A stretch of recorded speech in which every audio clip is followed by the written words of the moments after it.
Welcome to the last breakfast. Please enjoy the video. You begin by deciding exactly what you mean by the right symbol. Do you want the right function to extract characters or a right arrow symbol, right arrow for display? Once decided, inspect your data.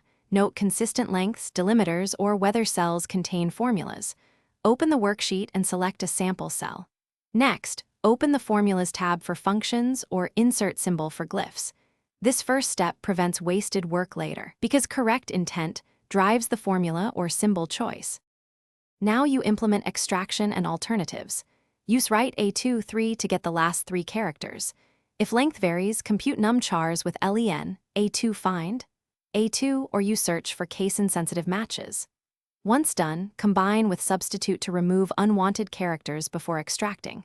If you need a visible right arrow, append char 8594 or the Unicode arrow after text or concat results. Make sure to test on edge rows and locked cells, because finish by converting working formulas to values if needed, and apply consistent formatting so symbols display correctly. For arrows, pick a font that supports the glyph. Once done, audit a sample of rows. Use trim and clean to remove non-printing characters and confirm char codes match expectation.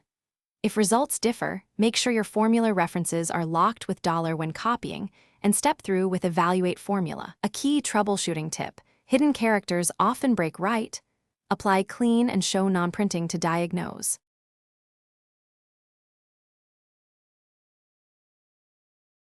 Thanks for watching. If this was helpful, leave a like and consider subscribing. See you next time.